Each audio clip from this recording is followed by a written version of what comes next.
আসসালামু আলাইকুম ভিউয়ার্স, আজ আমি আপনাদেরকে তৈরি করে দেখাবো ফুলকপির পাকোড়া। এই ফুলকপির পাকোড়া খেতে যেমন টেস্টি, বানানোও কিন্তু খুব সহজ। শীতকালীন সবজি হিসেবে ফুলকপি আমরা হাতের কাছে অ্যাভেলেবল পেয়ে থাকি। সো এখনই সময় এটা বানিয়ে খেয়ে নেওয়ার। সো কথা না বাড়িয়ে let's go to my kitchen and cook. ফুলকপির পাকোড়া বানানোর জন্য আমি একটি মাঝারি সাইজের ফুলকপি নিয়েছি। প্রথমে আমি ফুলকপিটাকে কেটে নিয়েছি। সো দেখতেই পাচ্ছেন আমি এখানে ফুলকপিগুলোকে ছোট টুকরো করে কেটে নিয়েছি। অনেক সময় দেখা যায় ফুলকপির মধ্যে পোকা থাকতে পারে। সো রান্না করার আগে এটা ভালো করে ধুয়ে পরিষ্কার করে নেওয়াটা খুবই ইম্পর্টেন্ট। ফুলকপির পোকাটা দূর করার জন্য আমি এখানে একটা বোল নিয়েছি। বোলের মধ্যে দিয়ে দিচ্ছি 1 লিটার পরিমাণ পানি। এখন দিয়ে দিচ্ছি 2 টেবিল চামচ পরিমাণ লবণ।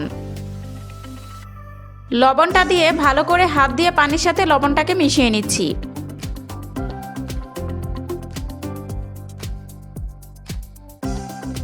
লবণ পানি ভালো মতন মিশিয়ে নেওয়ার পর দিয়ে দিচ্ছি ফুলকপির টুকরোগুলো।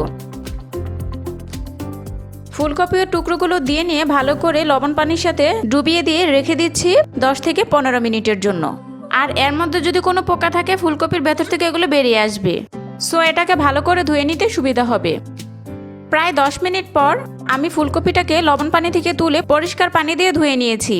এখন এর মধ্যে দিয়ে দিচ্ছি 1 টেবিল চামচ পরিমাণ আদা বাটা, 1 টেবিল চামচ পরিমাণ রসুন বাটা, 1 চা চামচ পরিমাণ লাল মরিচের গুঁড়া দিয়ে দিলাম। ঝালটা আপনারা আপনাদের টেস্ট অনুযায়ী দিবেন।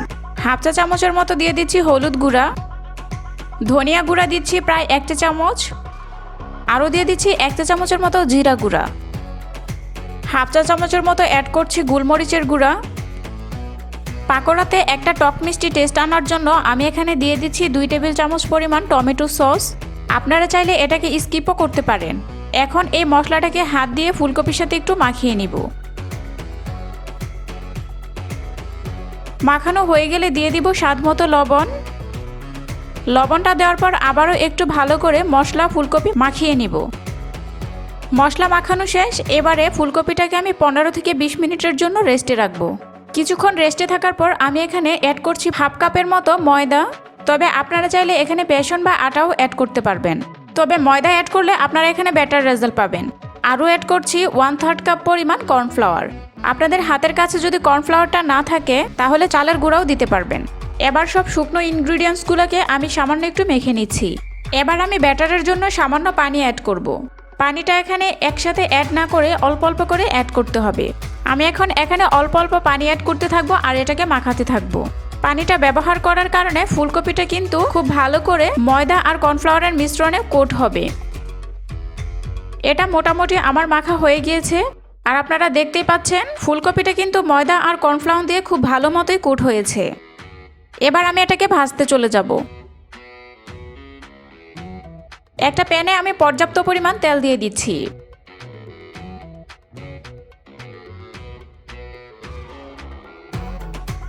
তেলটা যখন খুব ভালো মতো গরম হয়ে যাবে ওই পর্যায়ে দিয়ে দিব ফুলকপির টুকরোগুলো একে একে করে।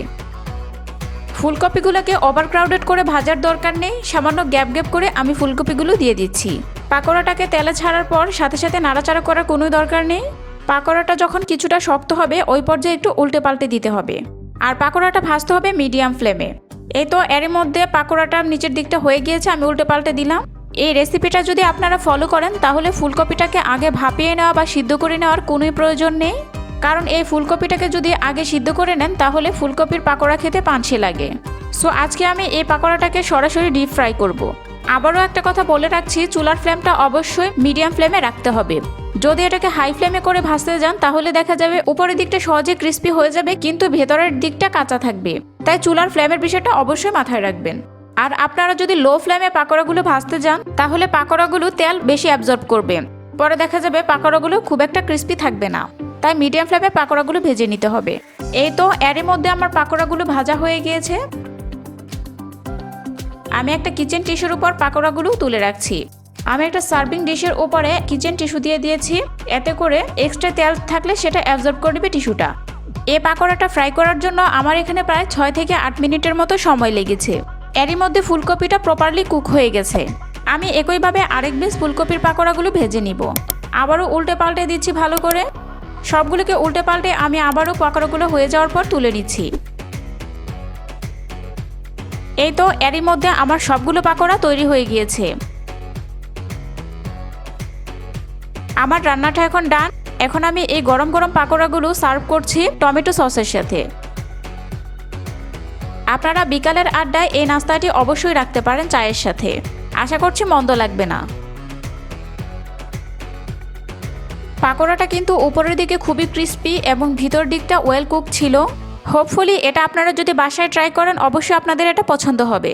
সো গাইস, ভিডিওটি যদি ভালো লেগে থাকে তাহলে লাইক অ্যান্ড শেয়ার করতে ভুলে যাবেন না। আর প্লিজ চ্যানেলটাকে সাবস্ক্রাইব করবেন। সবাই অনেক বেশি ভালো থাকবেন। Take care.